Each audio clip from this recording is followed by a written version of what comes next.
요한복음 9장 1절부터 12절 말씀입니다.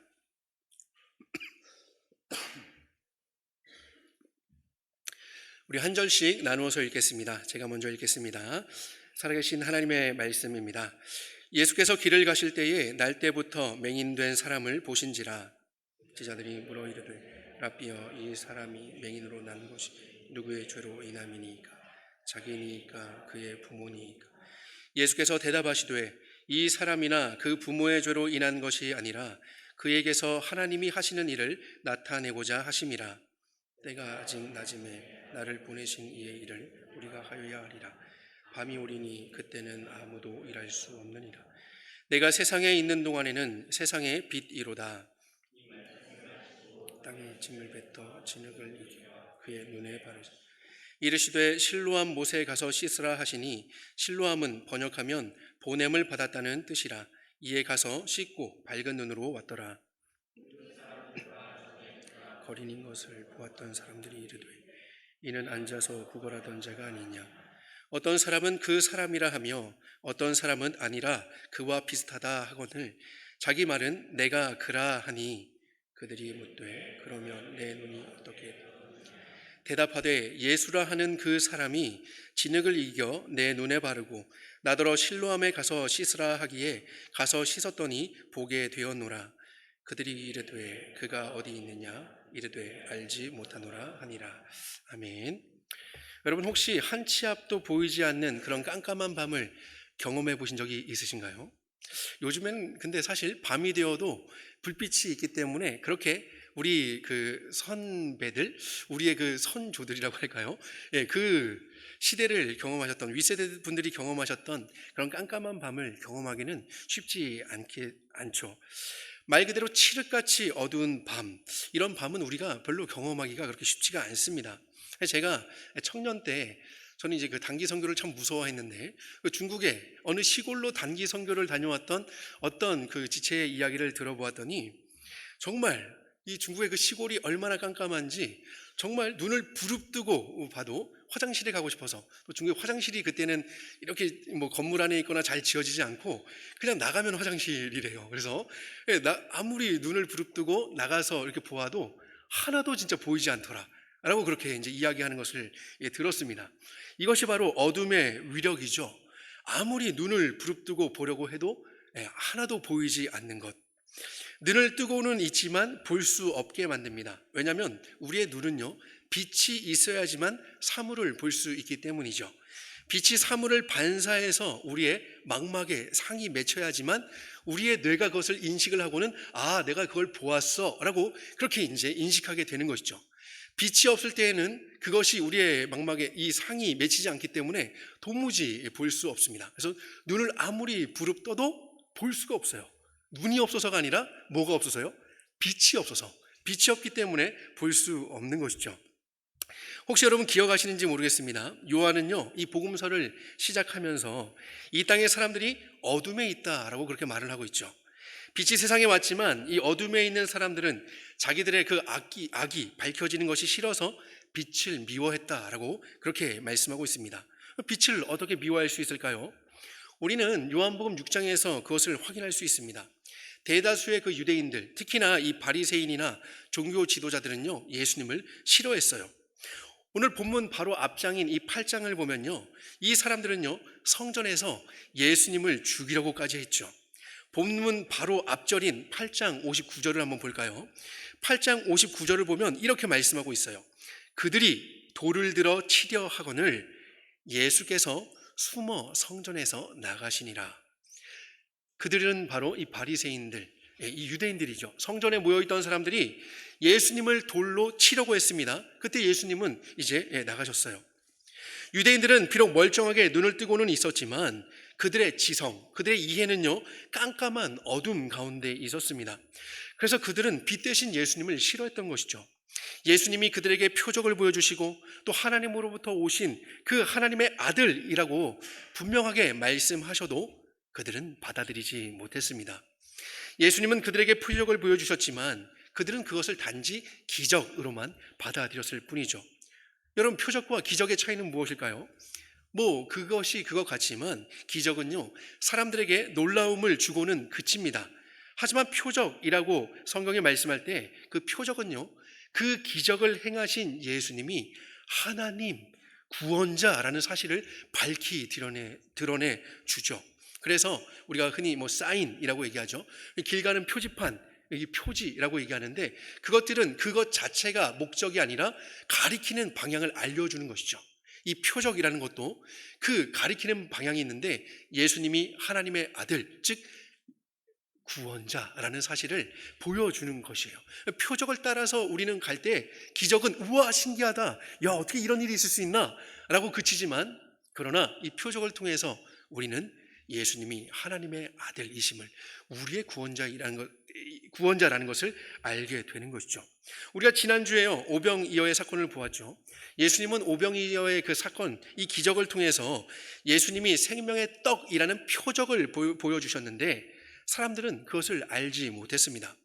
그들은 단지 그 기적을 통해서 배부르게 먹었기 때문에 예수님을 자기들의 임금으로 그렇게 삼으려고 했죠. 왜요? 예수님이 미라클 메이커니까요. 예수님만 따라다니면 뭔가 잘 될 것 같은 거예요. 그래서 그때 예수님을 자신들의 임금으로 삼으려고 했습니다.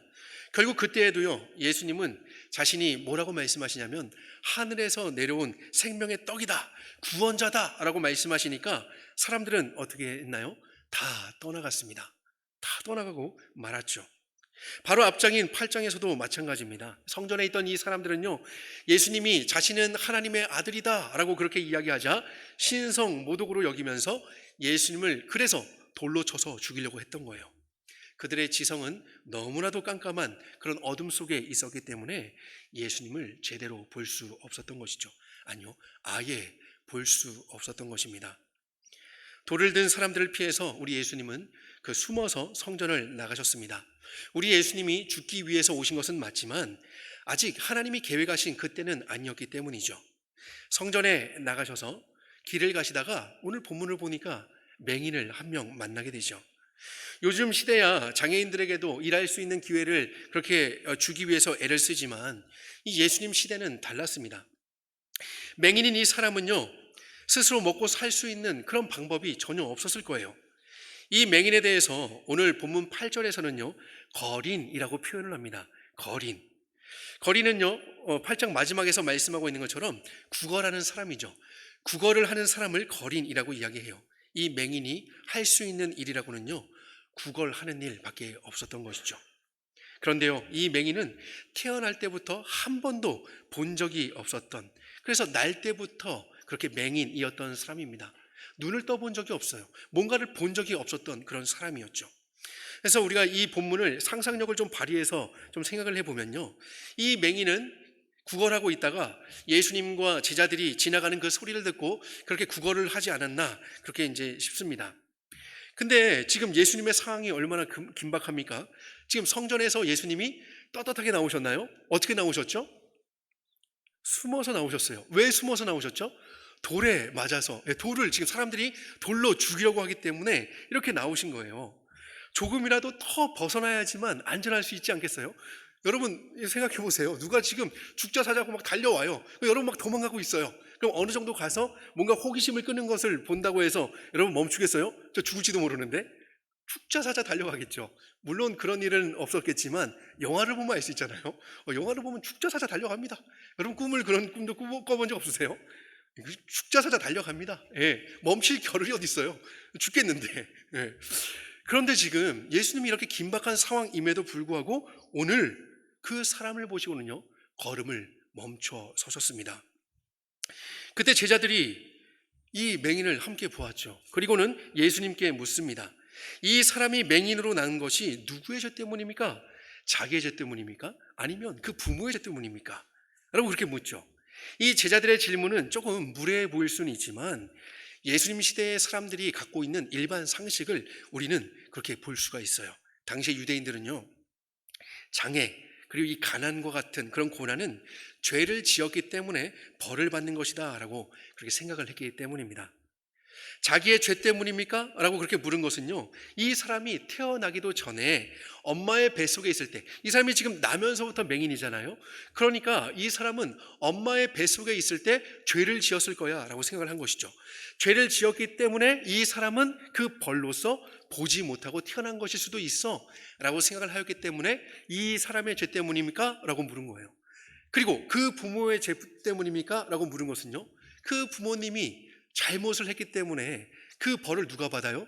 자녀인 이 사람이 받아서 이렇게 태어난 것 아닙니까? 라고 그렇게 묻는 것이죠. 결국 누군가의 죄 때문에 이 사람이 벌을 받아서 이렇게 태어난 것이 아닙니까? 라고 그렇게 묻고 있습니다. 근데 성경 곳곳에서 이렇게 생각하는 사람들을 우리는 볼 수 있어요. 혹시 욥기를 읽어보신 적 있으신가요? 욥기 재미있는 이야기이긴 하지만 끝까지 읽기란 보통 쉽지가 않습니다. 그죠? 예. 제 기억으로는 지금 42장인가 그런데 굉장히 이제 긴 그런 장이고요. 그리고 그 대화를 서로 해 나가는데 처음에 뭔가 되게 흥미진진하게 보다가 그 대화를 보기란 쉽지가 않아요. 근데 그 대화의 주된 이야기들은 뭐냐면, 욥, 너 잘못하지 않았냐? 그 친구들이 그렇게 와서 너 잘못했으니까 너 죄 때문에 너가 이렇게 지금 벌을 받은 거야. 그러니까 너 회개해야 돼. 라고 계속 이야기를 하고 있어요. 고난받는 그런 욥에 대해서 친구들이 와서 욥이 잘못을 저질렀기 때문에 그 죄를 인정하고 회개해야 된다라고 그렇게 이야기를 했었죠. 많은 사람들이 그렇게 생각을 합니다. 예수님 시대뿐만이 아니라 성경 시대뿐만이 아니라 우리도 그렇게 생각하는 경향들이 있죠. 일이 뭔가 잘 풀리지 않고 고난이 찾아오면 내가 뭐 잘못해서 그런가? 내가 무슨 죄를 지어서 그런가? 이렇게 생각을 하기도 합니다. 반대로 세상에서는요, 잘 되는 사람들에게는 어떻게 얘기하기도 하나요? 전생에 저 사람 뭐 나라를 구했나? 뭐 이렇게 우스갯소리로 이야기를 하기도 하죠. 죄를 지으면 벌을 받고 선한 행동에는 복이 따른다라는 그런 생각이 있기 때문에 존재하지도 않는 그런 전생을 들먹거리기도 하는 것이죠. 물론 우리 하나님은요, 순종을 가르치시기 위해서 당신의 사랑하는 백성에게 그렇게 고난을 주시기도 합니다. 징계하시기도 하시죠. 이스라엘 백성의 역사를 보면 그렇죠. 때로는 환난을 통해서 또 인내와 연단 그리고 소망을 이루기 위해서 고난을 주시기도 합니다. 하지만 오늘 만나는 이 맹인은 그런 경우가 아니었어요. 이 맹인의 고난은 그런 것들이 아니었죠. 누구의 죄 때문이냐라는 이 제자들의 질문에 예수님은 오늘 이렇게 대답하십니다. 우리가 3절을 한번 같이 읽어볼까요? 3절을 같이 한번 읽어보겠습니다. 시작. 예수께서 대답하시되 이 사람이나 그 부모의 죄로 인한 것이 아니라 그에게서 하나님이 하시는 일을 나타내고자 하심이라. 맹인이 날 때부터 맹인으로 태어난 것이 누구의 죄 때문이라고 말씀하시나요? 누구의 죄 때문이에요? 없습니다. 없어요. nothing. 없죠. 지금 예수님은 누구의 죄 때문에 이 맹인이 그렇다라고 말씀하시지 않습니다. 오히려 예수님께서는 뭐라고 말씀하시냐면 하나님께서 하시는 일을 나타내고자 하셨기 때문에 그가 맹인으로 태어난 것이다 라고 말씀하시죠. 하나님의 영광을 위해서요. 여러분, 예수님은요, 뻥을 치시는 분이 아니세요. 예수님은 진리만 말씀하시는 분이시죠. 예수님은 지금 이 맹인을 향해서 하나님의 영광을 위해서 이렇게 태어났다라고 그렇게 말씀을 하고 있습니다. 우리 성경에서는요, 나타내고자 하심이라 라고 번역된 이 헬라어 단어는 히나라는 단어가 쓰여 있어요. 이 히나라는 것은 이 접속사인데 목적절을 이제 이끄는 접속사예요. 그래서 무엇을 하기 위함이다라고 번역을 할 수 있습니다. 그래서 이것을 지역해 보면 이렇게 예수님의 말씀을 다시 번역해 볼 수 있어요. 그 안에서 하나님의 일들이 나타나도록 하기 위함이다. 그 안에서는 이 맹인이 태어날 때부터 맹인으로 태어난 그것 안에서 하나님의 일을 나타내도록 하기 위함이다 라고 그렇게 예수님이 말씀하시는 것이죠. 즉 이 사람이 맹인으로 태어난 것은요, 이 사람이나 그 부모의 죄 때문이 아니라 혹은 우연히 혹은 불행한 일이 이 사람에게 있어서 그런 것이 아니라 하나님이 목적을 가지고 계획하신 일이다 라고 예수님은 말씀하시는 것이죠. 우린 그것을 하나님의 작정이라고 그렇게 부릅니다. 그리고 하나님이 그 작정을 이루시기 위해서 창조와 섭리를 통해서 그것을 이루시는데 오늘 이 사람을 통해서 하나님이 보여주시는 일은요, 섭리예요. 그 작정을 이루시는 그 섭리를 이 사람을 통해서 보여주시는 것이죠. 그래서 우리는 이 맹인을 통해서 우리는 알 수 있는 거예요. 나는 왜 이 모양 이 꼴로 태어났을까? 나는 왜 좀 더 좋은 환경에서 태어나지 못했을까? 왜 나는 이렇게 지질이 운도 없는 것일까? 왜 나는 항상 이 모양 이 꼴인 것일까? 라고 생각할 때에는, 이런 질문이 찾아올 때는 우리는 먼저 내가 무슨 잘못을 했길래, 대체 우리 부모는 무엇, 내 조상이 무엇을 했길래 이것을 생각하는 것이 아니라 먼저 우리는 무엇을 생각해야 돼요? 하나님의 영광을 생각해야 합니다. 하나님의 영광을 생각해야 되는 것이죠. 그럼에도 불구하고, 지금 나의 이 상황과 나의 이 처지에도 불구하고 하나님은 하나님의 계획을 가지고 계신다. 하나님은 그 계획을 반드시 이루어 가신다. 비록 그것이 나에게 좋지 않은 것이라 할지라도 나의 이 모습을 통해서 하나님은 하나님의 선을 이루어 가실 것이다. 그것을 통해 하나님의 영광이 나타나게 될 것이다 라고 여러분은 생각해야 합니다. 공부를 잘하고 직업이 좋은 사람들, 돈을 잘 버는 사람이나 인기 있는 사람들만 하나님의 영광을 나타내는 것이 아닙니다. 멋진 축구 선수가 골을 넣고 기도하는 그 모습, 이것을 통해서만 하나님의 영광이 나타나는 것이 아니에요. 오히려 그 반대편에 있을지라도 하나님의 영광을 나타낼 수 있어요. 어떻게 해요? 먹든지 마시든지 무엇을 하든지 하나님의 영광을 위하여 하라 라고 하나님이 우리에게 말씀을 주셨죠. 우리의 삶, 우리의 있는 그 존재를 통해서 우리는 신앙인이잖아요. 우린 백성입니다. 그리스도인이죠. 그리스도인은 그 존재로서 하나님의 영광에 참여할 수 있습니다. 여러분, 기대를 가지고요, 오늘 맹인을 한번 보세요. 이 맹인이 어떻게 하나님의 영광을 나타내면서 하나님의 영광에 참여하게 되었는지를 계속 한번 지켜보시기 바라요. 이 영광을 나타내시기 위해서 예수님은 빛으로 오셨습니다. 예수님은 때가 아직 낮이기 때문에 예수님은 나를 보내신 이의 일을 반드시 하여야 한다라고 말씀하시죠. 나를 보내신 이의 일을 해야 한다. 나를 보내신 분은 누구실까요? 예수님을 보내신 분이 누구세요? 하늘에 계신 아버지 하나님이시죠. 지금 이 예수님은 아버지 하나님의 보냄을 받고 아버지 하나님의 그 보낸 일을 해야 된다라고 말씀하십니다. 우리 성경에서는요, 반드시라는 단어가 생략이 되었는데 이 헬라어 성경에서는 데이라고 하는 그런 단어가 사용이 되었습니다. 대부분의 영어 성경에 보면요, ESV나 NIV나 NASB, ASB, 심지어 남들이 잘 보지 않는 홀맨 성경, 틴데일 성경에서도요, 반드시 해야 된다는 그 must가 사용이 되었어요. 제가 본 것 중에 딱 하나, 중세 영어로 쓰여진 그 위클리프 성경에서만 다른 단어가 사용이 되었는데, 하지만 그것도 같은 의미예요. 반드시 해야 된다라는 그런 의미예요. 지금 제가 이제 영어 성경을 많이 찾아봤다라고 지금 자랑하고 있는 중입니다. 예. 어쨌든 영어 성경에서 보면, 우리 성경엔 번역이 되진 않았지만 성경에서는요, 반드시 예수님께서 나를 보내신, 예수님을 보내신 그 성부 하나님의 그 일, 아버지의 그 일을 내가 반드시 해야 된다. 근데 예수님만이 아니라 예수님이 함께하는 제자들에게 우리가 그것을 해야 된다라고 지금 얘기하고 계시는 것이죠. 그래서 예수님은요, 돌에 맞아 죽을 뻔한 그런 긴박한 상황에서도 맹인을 보시고 멈춰선 이유는 빛이신 예수님이 하나님의 영광을 위해서 하셔야 할 일이 있었기 때문입니다. 그래서 예수님은 그 하나님의 영광을 위해서, 그 하나님의 계획을 실행하시기 위해서 그 긴박한 상황임에도 불구하고 멈춰서서 그를 찾아가신 것이죠. 예수님은 그 맹인을 찾아가셨습니다.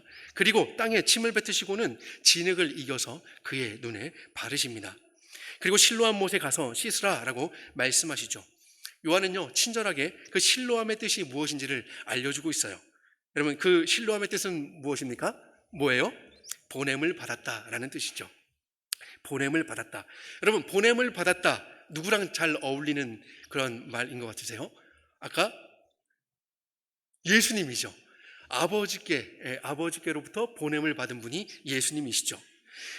보냄을 받으신 예수님께서 보냄을 받았다라는 그 의미를 가진 못으로 이 맹인을 보내신 것입니다. 그리고 그곳에서 어떤 일이 일어났습니까? 우리가 7절 마지막에서 읽은 것처럼 맹인이 가서 씻고는 어떻게 되었어요? 밝은 눈으로, 어두운 눈이 아니라 밝은 눈으로 돌아오게 되었습니다. 마치 하나님께서 흙으로 사람을 만드신 것처럼 눈이 없는 것과 마찬가지였던, 이 날 때부터 맹인이었던 이 사람에게 진흙을 이겨서 그 눈에 발라서 눈을 만들어 주신 것과도 같죠. 우린 이 표적을 보면서 무엇을 생각해야 될까요? 세상에 어떻게 이런 일이, 이것을 생각하는 것이 아니라 우리도 하나님의 아들이신 예수님을 만나야 하죠. 구원자로 보냄을 받은 예수님을 우리는 이 본문에서 만나야 합니다. 사실 이 맹인은요, 우리의 모습을 보여주고 있어요. 우리의 원래의 모습을 보여주고 있는 것이죠. 그럼 어떤 점에서 우리의 그 원래의 모습을 보여주고 있을까요? 이 맹인이 있는 곳은요, 지금 보면은 성전에서 예수님이 나오셨을 때 만났죠. 이 맹인이 있는 곳은 성전 안일까요? 성전 밖일까요? 성전 밖이죠. 이 맹인은 성전 안에 있지 않습니다. 이 맹인은 하나님의 임재를 상징하는 성전 안에 있는 것이 아니라 성전 밖에서 구걸하는 그런 사람이었죠. 이와 마찬가지로 성경은요, 죄인이었던 우리에 대해서 하나님의 영광에 이르지 못하는 자들이라고 말씀하고 있죠. 이 말씀은 누누이 말씀드리는 것처럼 죽어서 지옥 간다라는 그런 의미가 아니라 살아있는 모든 시간들이 하나님의 영광에 참여하지 않은 사람은요, 살아있는 모든 시간이 하나님의 영광과 상관이 없는 그런 존재로 살아간다. 하나님의 은혜를 0.00001도 경험하지 못한 채로, 우리 일반적인 은혜 아니고요, 특별하신 그 은혜를, 하나님의 그 구원의 은혜를 0.00001도 경험하지 못한 채로 살아갈 수밖에 없는 그 비참한 그런 존재다라는 말씀이죠. 결코 하나님께로 나아갈 수 없는 존재다. 근데요, 바로 우리가 이 맹인과 같은 그런 사람들이었죠. 죄 때문에 하나님과 완전히 단절되어서 하나님께로 나아갈 수 없었던, 성전 밖에 있었던 이 맹인처럼 우리도 하나님 은혜 밖에 있었던 그런 사람들이었습니다. 또 이 맹인은요, 예수님이 가까이 계셨지만 예수님을 볼 수 있었을까요? 없었을까요? 없죠. 태어나면서부터 맹인이었기 때문에 앞을 볼 수가 없었어요. 예수님이 가까이 계셨지만 그는 예수님을 볼 수 없었습니다. 그의 장애가 그의 시력을 완전히 빼앗아가 버렸기 때문에 그가 예수님을 볼 수 없는 것은 당연한 것이죠. 이 맹인이 시력을 잃은 것처럼, 그 장애 때문에 시력을 잃은 것처럼 죄 때문에 영적인 시력을 잃은 죄인도 마찬가지입니다. 우린 사실 오늘 제자로 하나님을 예배하는 하나님의 백성으로 이 자리에 앉아 있지만 우리도 똑같은, 이 8장에서 보았던 유대인들과 똑같은 사람들이었어요. 예수님을 미워하는 사람들이었고요, 하나님을 대적하는 그런 사람들이었습니다. 영적인 시력을 잃었기 때문에 칠흑 같은 그런 어두운 마음을 가지고 예수님을 알 수 없는 상태로 살아갔던 우리였죠. 죄는 인간에게서 영적인 이해 능력을 완전히 빼앗아가 버리기 때문입니다. 그래서 우리도 이 맹인과 같은 그런 사람이었죠. 은혜를 깨닫지 못하는 그런 죄인, 비참한 처지에 있었습니다. 혹시 맹인을, 온 이스라엘을 다 뒤지면 눈을 뜨게 해줄 수 있는 사람이 있지 않을까요? 누가 좀 이 사람의 눈을 뜨게 해줄 수 있지 않을까요? 누가 있을까요? 심청이요? 좀 누가 이게 심청이가 건너가서 좀 이렇게 띄워주면 안 될까요? 이거 안 웃으시네. 여기 좀 웃음 포인트, 여기 지금 웃기조가 나왔는데, 그 원고에도 썼는데 안 웃으시면 제가 그 다음에 할 수가 없잖아요. 심청이요? 자, 네. 왜? 웃기죠? 왜 웃깁니까? 그런 일은 결코 일어나지 않기 때문입니다. 그런 일은 있을 수가 없기 때문이죠. 맹인의 근본적인 문제를 결코 다른 사람이 해결해 줄 수 없습니다. 아무리 많은 돈을 그에게 싸다 준다 해도 세상의 방식으로는 결코 그의 근본적인 문제를 해결할 수 없습니다. 죄인 역시 마찬가지죠. 세상은 아주 달콤하게 이 죄의 문제를 다른 방식으로, 이 세상의 방식으로 우리에게 해결해 줄 수 있을 것처럼 유혹을 하지만, 여러분, 죄의 문제는요, 결코 세상의 방식으로는 해결할 수 없습니다. 심지어 우리가 사고를 칠 때마다 도와주시는, 우리를 가장 사랑하시는 우리 부모님조차도 죄의 문제는 근본적으로 해결해 주실 수 없으시죠. 이런 상태에 있었기 때문에 이 맹인은 어둠 속의 삶을 그냥 받아들일 수밖에 없었죠. 그는요, 자신의 눈을 뜨기 위해서 어떠한 노력도 하지 않았습니다. 그저 사는 동안에 먹을 것을 얻기 위해서 지금 뭐 하고 있어요? 구걸하고 있죠. 구걸하면서 살기를 그냥 구하고 있을 뿐입니다. 그냥 그렇게 살다가 죽는 거예요. 마찬가지로 죄인도요, 죄로 인해서 영적으로 완전히 죽은 그런 상태이기 때문에 스스로 구원을 위한 노력도 하지 않을 뿐더러 할 수도 없는 것이죠. 여러분 생각해 보세요. 어떤 죽은 시체가 살아나려고 발버둥을 칠 수 있겠어요? 시체가 발버둥을 칠 수 있다면 그것이 시체일까요? 아니죠. 시체가 아닙니다. 움직이지 않는다 하더라도 뇌가 살아있다면 우리는 그 시체라고 부르지 않아요. 여러분 그러지 않습니까? 그렇게 부르지 않죠. 시체는 완전히 죽어 있기 때문에, 완전히 뭔가를 할 수 없기 때문에 시체라고 부릅니다. 그래서 죽었다라고 표현하죠. 마찬가지로 죄로 죽었던 우리가 바로 이 맹인과 같이 전적으로 완전히 무능력한 그런 존재였던 것이죠. 근데요, 빛이신 예수님이 이렇게 비참한 맹인을 찾아가셨던 것처럼, 그래서 그에게 재창조의 능력으로 눈을 뜨게 해 주셨던 것처럼, 맹인과 같이 죄 때문에 비참한 상태에서 스스로 아무것도 할 수 없는 죽어있는 우리에게 찾아와 주셨습니다. 우리가 도무지 찾아갈 수 없기 때문에 예수님이 우리를 직접 찾아오신 것이죠. 세상에 빛이신 예수님은 이 맹인에게만 빛이 아니라 바로 우리에게도 빛이시기 때문입니다. 예수님은 죽었던 우리의 영혼을 새롭게 창조하셔서 살려내어 주셨습니다. 우리를 빛으로 인도하셨고 이제는 그 빛으로 살아가게 하셨죠. 그래서 그 빛 안에서 오늘 우리가 이 자리에서 함께 예배할 수 있는 것 아니겠습니까? 예수님은 영적인 어둠을 환하게 밝히시는 빛이십니다. 죽음에서 생명으로 인도해 주시는 빛이십니다. 이 예수님을 여러분도 여러분의 빛으로 믿고 영접하시기 바랍니다. 사람들이 이 맹인이었던, 그러나 지금은 멀쩡하게 눈을 뜨고 있는 이 사람을 보자 서로 토론을 벌이기 시작합니다. 저 사람이 그 거린이 맞다, 아니다, 그냥 비슷하게 생긴 사람이다 하면서 그 사람이냐 아니냐를 가지고 지금 실랑이를 벌이고 있죠. 그러자 그는요, 그 사람들 앞에서 그가 그렇게 거린이었던, 그렇게 이제 앞을 보지 못했던 그런 사람이었음에도 불구하고 부끄러워하지 않고 내가 바로 그 사람이다라고 이야기를 합니다. 그 말을 들은 사람들은 깜짝 놀랐겠죠.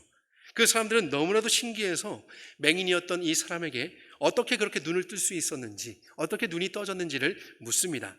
그때 맹인이었던 사람이 이렇게 대답을 하죠. 11절에 보니까요, 예수라 하는 그 사람이 진흙을 이겨 내 눈에 바르고 나더러 실로암에 가서 씻으라 하기에 씻었더니 보게 되었노라. 예수라는 그 사람이 나에게 그냥 이렇게 해줘서 순종했더니 내가 이렇게 눈이 이제 밝게 되어서 이제는 내가 보게 되었다라고 그렇게 이야기를 합니다. 이 맹인이었던 사람은요, 비록 예수님에 대해서 정확하게 알지는 못했지만 그저 자기에게 일어났던 그 일을 그대로 전해 주었습니다. 우리는 이 맹인이었다가 눈을 뜬 사람의 모습에서 우리도 영적인 눈을 뜬 사람들로서 어떻게 그렇게 예수님을 전할 수 있을지 힌트를 얻게 되죠. 어떤 힌트를 얻나요? 그저 우리가 경험한 예수님을 그냥 이야기하면 되는 거죠. 어려운 말도 필요 없습니다.